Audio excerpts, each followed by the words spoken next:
नमस्कार दोस्तों, आपका स्वागत है एक बार फिर से आपके अपने YouTube चैनल पर। दोस्तों, या तो आप सभी को पता है कि हरियाणा प्रदेश में विधानसभा चुनाव से पहले सरकार के द्वारा घोषणा की गई थी कि हम लगभग 2 लाख नौकरियां प्रदान की जाएगी, यानी जो सरकारी नौकरियां हैं 2 लाख सरकारी नौकरी दी जाएगी। और इसके अलावा जो आपका नया सीटी होना है दिसंबर या फिर जनवरी के महीने में होने की संभावना है। तो इससे पहले सरकार के द्वारा एक महत्वपूर्ण फैसला लिया गया है कि सीईटी जो उम्मीदवार है, यानी जो सीईटी पास उम्मीदवार है, उनको 1 साल तक अगर नौकरी नहीं मिली तो सरकार के द्वारा 2 सालों तक यानी 9,000 रुपये प्रति मासिक प्रदान किया जाएगा। यानी जो सीईटी पास उम्मीदवार है, क्या जो पहले सीईटी पास उम्मीदवार है उनको भी 9,000 रुपये प्रति मासिक में वेतन मिलेगा, या जो दोबारा से नया सीईटी होना है आपका, क्या उसके आधार पर इस पॉलिसी को लागू किया जाएगा। तो अभी तक इसके बारे में नहीं बताया गया कि जो पुराना सीईटी है, यानी जो आपका एक बार सीईटी हो चुका है, क्या उसी के आधार पर आपका जो 9,000 रुपये मासिक प्रदान किया जाएगा, या फिर दोबारा से जो नया आपका सीईटी होना है और उसमें संशोधन किया जाना है, यानी उसके बाद जो आपका 9,000 रुपये मासिक वेतन प्रदान किया जाएगा। तो इसके बारे में अभी तक अभिभाषण में कोई चर्चा नहीं की गई है।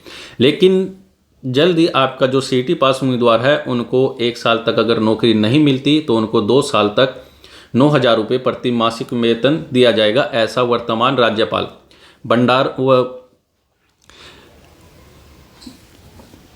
राज्यपाल बंडारू दत्तात्रेय के द्वारा अपने अभिभाषण में कहा गया है। तो मुख्यमंत्री नायब सैनी की सरकार को बेरोजगार जो युवा है उनको पहला तोहफा प्रदान किया गया है। सीईटी पास उम्मीदवार को अगर 1 साल तक नौकरी नहीं मिली तो अगले 2 सालों के लिए हर महीने 9,000 रुपये प्रदान किया जाएगा। वर्तमान राज्यपाल बंडारू दत्तात्रेय के द्वारा हरियाणा की 15वीं विधानसभा के पहले स्तर के स्थगित होने के बाद, यानी पहले दिन अभिभाषण में यह घोषणा की गई है। भाजपा के द्वारा विधानसभा चुनाव में ऐसा कोई वादा भी नहीं किया गया था, फिर भी मुख्यमंत्री नायब सैनी के द्वारा प्रदेश के युवाओं को यह पहला तोहफा प्रदान किया गया है। और प्रदेश सरकार की तरफ से यह स्पष्ट नहीं किया गया कि क्या सभी जो सीईटी पास उम्मीदवार है उनको यह जो मासिक वेतन है मिलेगा, या पहले से जो पास सीईटी उम्मीदवार है उनको भी यह वेतन दिया जाएगा। तो नए सिरे से होने वाले सीईटी पास उम्मीदवारों को यह मानदेय मिलेगा। यानी अभी तक इसके बारे में स्पष्ट नहीं कहा गया कि जो पहले सीईटी पास उम्मीदवार है क्या उनको भी मासिक वेतन दिया जाएगा, या फिर दोबारा से जो नया आपका सीईटी होना है क्या उसके बाद ये पॉलिसी लागू होगी। लेकिन आपका ये फैसला जरूर लिया गया है कि जो सीईटी पास उम्मीदवार है 1 साल तक अगर नौकरी नहीं मिलती तो उनको अगले 2 सालों तक यानी 9,000 रुपये प्रति मासिक वेतन प्रदान किया जाएगा।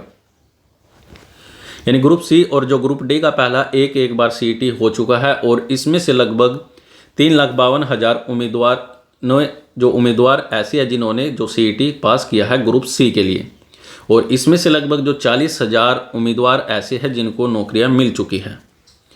तो अभी तक इसके बारे में स्पष्ट नहीं कहा गया, तो जो आपका 14 नवंबर को अभिभाषण होना है इसके बाद ही यह स्पष्ट हो सकता है। इसके अलावा ग्रुप सी और डी की बात करें तो जो महिला कर्मचारी है ग्रुप और सी और डी में, तो इन कर्मचारियों को मनचाहे जिले में मिलेगी पोस्टिंग, ऐसा राज्यपाल के द्वारा अभिभाषण में कहा गया है।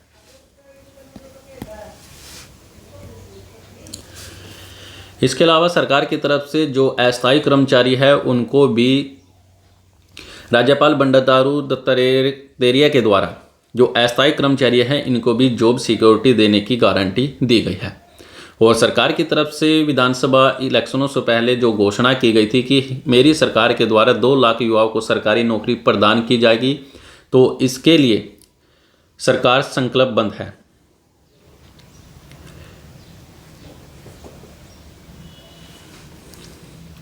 और इसके अलावा यह भी घोषणा की गई कि हर जिले में विभिन्न ओलंपिकों के लिए खेल नर्सरियां स्थापित की जाएगी, यानी हर जिले में जो ओलंपिक खेल है उनके लिए अलग से जो खेल नर्सरियां हैं स्थापित की जाएगी।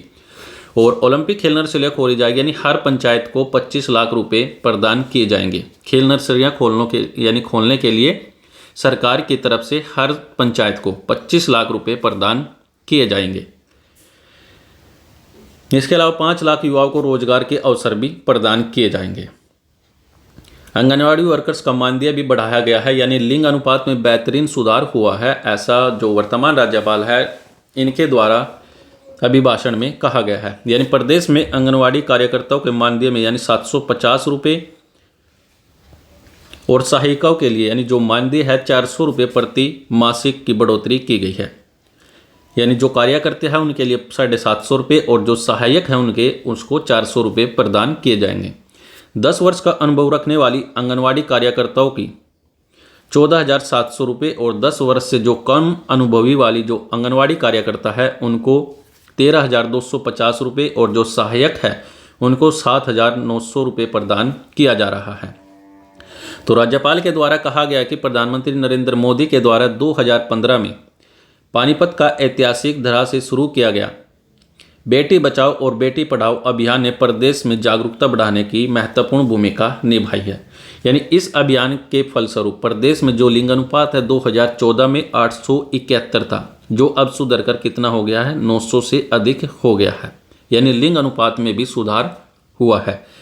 और इसके अलावा 5 सरकारी इंजीनियर कॉलेज को हरियाणा में प्रौद्योगिक संस्थान बनाया जाएगा, ऐसा राज्यपाल के द्वारा अभिभाषण में कहा गया है। तो दोस्तों यह थी सरकार के द्वारा 15वीं विधानसभा में क्या क्या अभिभाषण में जो वर्तमान राज्यपाल है बंडारू दत्तात्रेय के द्वारा कहा गया है।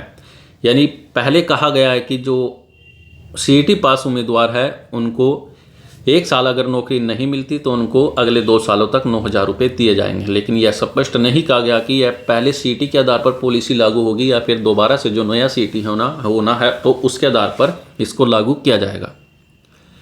इसके अलावा जो अस्थायी कर्मचारी थे इनको जॉब सिक्योरिटी की गारंटी दी गई है।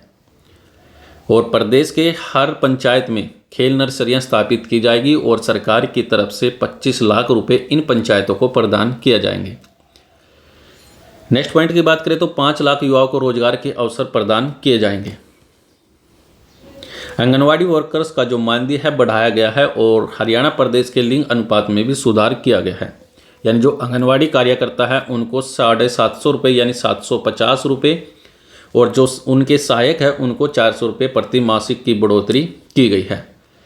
और प्रदेश में यानी 5 सरकारी इंजीनियरिंग कॉलेज को हरियाणा के प्रौद्योगिक संस्थान बनाया जाएगा, ऐसा राज्यपाल के द्वारा अभिभाषण में कहा गया है। तो फिलहाल के लिए दोस्तों आज के लिए इस वीडियो में इतना ही।